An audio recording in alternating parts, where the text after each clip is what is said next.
తెలుగులో ఒక generation actors వెళ్ళి ఇంకో జనరేషన్ యాక్టర్స్ వచ్చారు. రావడమే కాకుండా వాళ్ళు స్టార్స్ కూడా అయ్యారు. స్టార్స్ మాత్రమే కాదు, వాళ్ళు పాన్ ఇండియన్ యాక్టర్స్గా రైజ్ అయ్యారు. తెలుగు సినిమా స్థాయి పెంచడానికి వాళ్ళు ట్రై చేస్తున్నారు. మన దగ్గర స్టార్స్ ఎక్కువగా ఉంటారు కంపేర్డ్ టు అదర్ ఇండస్ట్రీస్. తెలుగులో ఉన్నంత ఎక్కువ మంది స్టార్ హీరోస్ వేరే ఇండస్ట్రీస్లో ఉండరు. మన ఈ జనరేషన్ స్టార్స్ అందరికీ మ్యాక్స్ పాన్ ఇండియన్ మార్కెట్ వచ్చేసింది. ఇంకొంతమందికి అప్కమింగ్ మూవీస్తో వస్తుంది. మరి మన దగ్గర ఇంతమంది స్టార్స్ ఉన్నారు. ఇందులో నెంబర్ 1 హీరో ఎవరంటే ఏమంటారు? ఏముంది, ఎవరి హీరో ఫ్యాన్స్ వాళ్ళ హీరోకే ఎక్కువ మార్కెట్ ఉంది అంటారు. మా హీరోని కామెంట్ చేసే రేంజ్ అనేది అరే బాట్లో అసలు మా హీరోకి మీ హీరోకి సంబంధం ఏంటి? వాళ్ళ హీరోనే నెంబర్ 1 హీరో అంటారు.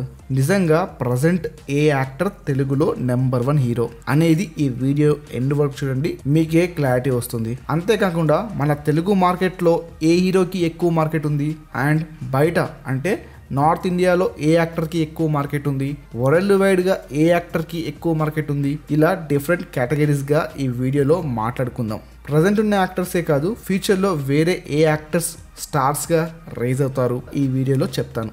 మన టైర్ 2 హీరోస్ ఏమైనా టైర్ 1లోకి వచ్చేస్తారా అనేది కూడా చెప్తాను. ఇది అంతా కాదు, ప్రజెంట్ నెంబర్ 1 యాక్టర్ ఎవరు టాలీవుడ్లో, ఇది డిస్కస్ చేద్దాం. వీడియోలోకి వెళ్ళే ముందు మీ ఫేవరెట్ యాక్టర్ ఎవరో కామెంట్స్లో చెప్పండి. చూద్దాం ఏ యాక్టర్ పేరు ఎక్కువ సార్లు వస్తుందో. ఇప్పుడు మీరు చేసే కామెంట్ రిజల్ట్ని నేను నెక్స్ట్ వీడియోలో రివీల్ చేస్తాను అండ్ చెప్తాను ఈ యాక్టర్ పేరు ఎక్కువ సార్లు వచ్చిందని నెక్స్ట్ వీడియోలో. సో మీ అభిమానాన్ని కామెంట్స్ రూపంలో తెలియజేయండి. మీకు తెలుసా మన ఛానల్లో మంచి కంటెంట్ వీడియోస్ వస్తున్నాయి. మరి ఎందుకు ఇంకా సబ్స్క్రైబ్ చేయలేదు బ్రో? ఏం పర్లేదు, ఈ వీడియో నచ్చితే లైక్ చేసుకొని ఛానల్లో వేరే వీడియోస్ కూడా ఉన్నాయి, అవి కూడా వాచ్ చేయండి. ఓకే, అడుక్కోవడం అయిపోయింది. So let's get back in to the video. తెలుగులో మన ఓల్డ్ జనరేషన్ యాక్టర్స్లో ఎవరు నెంబర్ 1 అంటే చిరంజీవి గారు. ఆయన తెలుగు మార్కెట్లో నెంబర్ 1 హీరోగా చాలా ఇయర్స్ టీఎఫ్ఐని రూల్ చేశారు. ఆయన జనరేషన్ యాక్టర్స్ కూడా ఆయనకి మంచి కాంపిటీషన్ ఇచ్చారు. బాలకృష్ణ గారు, వెంకీ మామ, నాగార్జున గారు, వీళ్ళందరూ ఆయనకి గట్టి కాంపిటీషన్ ఇచ్చారు. వీళ్ళల్లో చిరంజీవి గారికి బాలకృష్ణ గారికి మధ్య స్ట్రాంగ్ రైవల్లీ ఉంది, సినిమా పరంగా, ఫ్యాన్స్ పరంగా. కానీ ఈ జనరేషన్ తర్వాత పవన్ కళ్యాణ్ గారు, మహేష్ అన్న, ప్రభాస్ అన్న, బన్నీ అన్న, చరణ్ అన్న వీళ్ళందరూ స్టార్స్గా ఎదిగారు. చిరంజీవి గారి టైంలో మనకున్న మార్కెట్ ఓన్లీ అప్పటి ఆంధ్రప్రదేశ్ మార్కెట్ మాత్రమే. కానీ సమయం గడిచే కొద్దీ చాలా చేంజెస్ అయ్యాయి. న్యూ జనరేషన్ యాక్టర్స్ వచ్చాక ఓవర్సీస్లో కూడా మంచి మార్కెట్ ఓపెన్ అయ్యింది, అండ్ అదర్ ఏరియాస్లో కూడా కొత్త మార్కెట్ ఓపెన్ అయ్యాయి.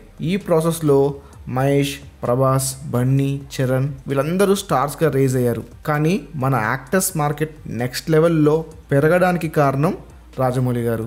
ఆయన మొగధీరాతో టీఎఫ్ఐని ఒక మెట్టు పైకి తీసుకెళ్తే బాహుబలితో రిస్క్ చేసి చాలా పెద్ద సక్సెస్ని టీఎఫ్ఐకి అందించారు. దానివల్ల టీఎఫ్ఐ మార్కెట్ పాన్ ఇండియన్ వైడ్గా ఎక్స్పాండ్ అయ్యింది.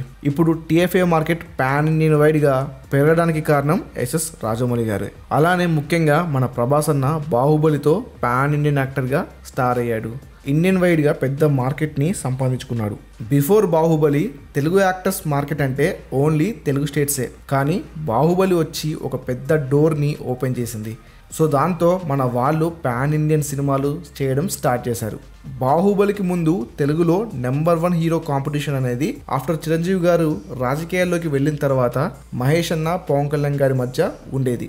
నెంబర్ 1 చైర్ అనేది వీళ్ళ మధ్యనే తిరిగింది. కానీ తర్వాత బాహుబలి వచ్చి పెద్ద మార్కెట్ ఓపెన్ చేయడంతో ప్రభాస్ అన్న బాహుబలితో పెద్ద స్టార్ అయ్యాడు.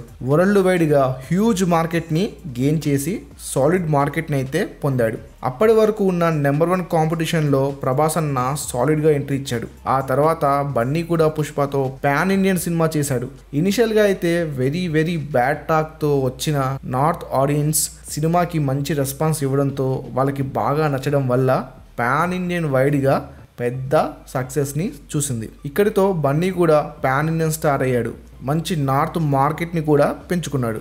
ఇప్పటి వరకు నెంబర్ 1 హీరో కాంపిటీషన్ అనేది చాలా ట్రాన్స్ఫార్మ్ అవుతూ వచ్చింది. ఆ తర్వాత త్రిబుల్-ఆర్తో రామ్ చరణ్, తారక్ అన్న కూడా పాన్ ఇండియన్ మార్కెట్ని క్రియేట్ చేసుకోగలిగారు.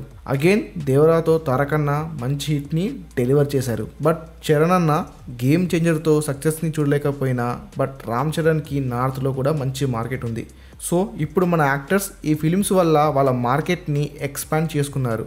ఇక్కడ మన మహేష్ అన్న పవన్ కళ్యాణ్ గారి మధ్య ఉన్న కాంపిటీషన్ ఇప్పుడు మహేష్ అన్న, పవన్ కళ్యాణ్, ప్రభాస్, బన్నీ, చరణ్ వీళ్ళ మధ్య కొత్త కాంపిటీషన్ క్రియేట్ అయింది ఇలా. అయితే మీరు ఇక్కడ అబ్జర్వ్ చేస్తే మహేష్ అన్న అండ్ పవన్ కళ్యాణ్ గారి మార్కెట్ ఇంకా పాన్ ఇండియన్ వైడ్గా ముఖ్యంగా నార్త్ ఇండియన్ మార్కెట్ ఇంకా వీళ్ళకి రాలేదు. కానీ మహేష్ అన్న ఎస్ఎస్ రాజమౌళి గారితో వర్క్ చేస్తున్నారు కాబట్టి ఆయనకి కూడా ఫ్యూచర్లో బెస్ట్ మార్కెట్ రాబోతుంది, అందులో డౌటే లేదు. మరి ఇక్కడ పవన్ కళ్యాణ్ గారు పొలిటికల్గా చాలా బిజీ అయిపోయారు, ఆయన ఒక సపరేట్ వేలో ఉన్నారు. మరి ఆయన మార్కెట్ నార్త్కు ఎక్స్పాండ్ అవుతుందా అంటే ఆయనకి నార్త్లో మంచి మార్కెట్ ఉంది, బట్ దానికి ఒక సినిమా కావాలి. ఏ సినిమా నార్త్లో ఆయనకి మార్కెట్ ఓపెన్ చేస్తుందో ఎగ్జాక్ట్గా చెప్పలేను, బట్ ఓజీతో ఆయనకి నార్త్లో మంచి మార్కెట్ ఓపెన్ అవుద్ది అనుకుంటున్నాను. పవన్ కళ్యాణ్ గారికి ఏ సినిమాతో నార్త్లో మార్కెట్ ఓపెన్ అవుద్ది అనుకుంటున్నారో కామెంట్స్లో చెప్పండి. సో ఇప్పుడు నెంబర్ 1 పొజిషన్ కోసం యాక్టర్స్ మధ్య కాంపిటీషన్ మరీ టఫ్గా మారిపోయింది. మరి ఇందులో ఎవరు నెంబర్ 1 యాక్టర్ అంటే చెప్పేస్తున్నాను. మరి ఎవరో కాదు బాస్, మన బాహుబలి ప్రభాస్ అన్న. ప్రజెంట్ మార్కెట్ వాల్యూను బట్టి చూస్తే ప్రభాస్ అన్నకి చాలా పెద్ద మార్కెట్ ఉంది. టీఎఫ్ఐలో ఏ యాక్టర్కి లేని మార్కెట్ ప్రభాస్ అన్న సొంతం. ఆయన నుంచి ఎలాంటి ఫిలిమ్స్ వస్తున్నాయి, అవి ఎలా కలెక్ట్ చేస్తున్నాయి కూడా మనం చూస్తున్నాం. ప్రభాస్ అన్న రేంజ్లో అంత స్కేల్లో బడ్జెట్ని ప్లాన్ చేసి కలెక్షన్స్ని రిటర్న్ తెస్తున్న యాక్టర్ టీఎఫ్ఐలో ఎవరూ లేరు. అటువంటి హై క్రేజ్లో ప్రభాస్ అన్న ఉన్నాడు. ఆయనకి తెలుగులో, సౌత్లో, నార్త్లో చాలా హై ఫాలోయింగ్ ఉంది. టీఎఫ్ఐకి ప్రజెంట్ నెంబర్ 1 హీరో అనే ట్యాగ్ ఎవరికైనా ఇవ్వాలంటే అది ప్రభాస్ అన్నకే ఇవ్వాలి. బాహుబలి ప్రభాస్ అన్నని ఇంకో లెవెల్కి తీసుకెళ్ళింది. బాహుబలికి ఆయన ఇచ్చిన time, dedication, hard work present ఆయన్ని ఎక్కడికో తీసుకెళ్ళింది. కానీ ఇక్కడ మిగిలిన యాక్టర్స్ సంగతి ఏంటంటే ప్రభాస్ అన్నకే ప్రజెంట్ టోటల్గా పెద్ద మార్కెట్ ఉంది. బట్ రీజనల్గా అంటే మన తెలుగు స్టేట్స్లో ఏ హీరోకి నెంబర్ 1 ఫాలోయింగ్ ఉందంటే అది పవన్ కళ్యాణ్ గారు. మనకు తెలుసు పవన్ కళ్యాణ్ గారికి ఒక రేంజ్లో మార్కెట్ ఉందని తెలుగులో.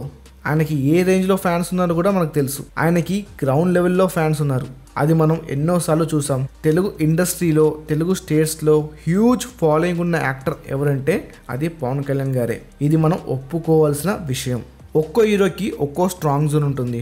అలానే బన్నీ కూడా ఈ నెంబర్ 1 రేస్లో చాలా టఫ్ ఫైట్ ఇస్తున్నారు. రీసెంట్గా ఆయన మార్కెట్ కూడా చాలా పెరిగింది.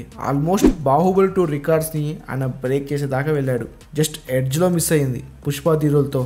బన్నీకి ప్రజెంట్ ఇండియాలో గ్రేట్ ఫ్యాన్ బేస్ ఉంది. ప్రజెంట్ ఉన్న యాక్టర్స్లో ఏ యాక్టర్కి లేనంత నార్త్ మార్కెట్ బన్నీకి ఉంది. ప్రజెంట్ నార్త్లో ఏ సౌత్ హీరోకి ఎక్కువ ఫాలోయింగ్ ఉందంటే అది బన్నీనే. పుష్ప బన్నీకి మంచి ఫాలోయింగ్ తెచ్చిపెట్టింది. మరి రామ్ చరణ్, తారకాన గురించి వస్తే ఓవరాల్గా వీళ్ళకి కూడా మంచి మార్కెట్ ఉంది రీజనల్గా అండ్ పాన్ ఇండియన్ వైడ్గా. కానీ ఏ సినిమా వీళ్ళ మార్కెట్ సౌండ్ ఏంటో చెప్తుందో ఇప్పట్లో చెప్పలేను. కానీ వీళ్ళకి మంచి ఫాలోయింగ్ ఉంది. మంచి సినిమాతో వస్తే వీళ్ళు కూడా బాగా సౌండ్ చేస్తారు మంచి సినిమాతో వస్తే. ఇక మన SSMB 29th గురించి వస్తే ఎస్ఎస్ రాజమౌళి గారితో సినిమా అంటేనే రికార్డ్స్ని లేపేయడం ఖాయం. సినిమా ఇంకా స్టార్ట్ అవ్వలేదు, ఎక్స్పెక్టేషన్స్ ఇప్పుడే ఎక్కడికో వెళ్ళిపోయాయి. అండ్ పెద్ద కాస్ట్తో వస్తుంది SSMB 29th. ఈ సినిమాకి పాజిటివ్ టాక్ వస్తే కలెక్షన్స్ అనేవి ఇంతవరకు ఏ ఇండియన్ సినిమా చూడని, ఎక్స్పెక్ట్ చేయని విధంగా వస్తాయి. మహేష్ అన్నకి బ్రైట్ ఛాన్సెస్ ఉన్నాయి. నెంబర్ 1 మార్కెట్ ఆయన సొంతం అయ్యే ఛాన్సెస్ ఉన్నాయి. SSMB 29th డెఫినెట్గా మహేష్ అన్నకి ఇంతవరకు లేని పాన్ ఇండియన్ మార్కెట్ని ఎక్స్పెక్ట్ చేయనంత రాబోతుంది, అందులో డౌటే లేదు. ప్రజెంట్ నెంబర్ 1 మార్కెట్ ఉన్న ప్రభాస్కి, బన్నీకి మహేష్ అన్న గట్టి కాంపిటీషన్ ఇచ్చే ఛాన్స్ ఉంది. ఇప్పుడు చెప్పిందంతా కూడా SSMB 29th మీదనే భారం. సో నేనేం చెప్తున్నానంటే ప్రజెంట్ నెంబర్ 1 హీరో ప్రభాస్ అన్ననే. కానీ రీజనల్గా మన తెలుగు స్టేట్స్లో హైయెస్ట్ ఫాలోయింగ్ ఉంది మాత్రం పవన్ కళ్యాణ్ గారికి. అండ్ నార్త్లో బన్నీ అన్నకి హైయెస్ట్ ఫాలోయింగ్ ఉంది. అండ్ మన తారకన్నకి, చరణ్కి కూడా మంచి మార్కెట్ ఉంది అటు తెలుగులో, నార్త్లో. కానీ మంచి సినిమాతో వస్తే వీళ్ళు కూడా న్యూ రికార్డ్స్ని క్రియేట్ చేయగలుగుతారు. అండ్ SSMB 29తో మహేష్ అన్న కూడా ఈ నెంబర్ 1 హీరో కాంపిటీషన్కి గట్టి పోటీ ఇస్తాడు. తప్పకుండా ఆయన మార్క్ ఈ నెంబర్ 1 లీగ్లో ఉంటుంది. ఈ వీడియో ఫ్యాన్ వార్స్ క్రియేట్ చేయడానికి కాదు, జస్ట్ ఎంటర్టైన్మెంట్ పర్పస్లో మాత్రమే చేశాం.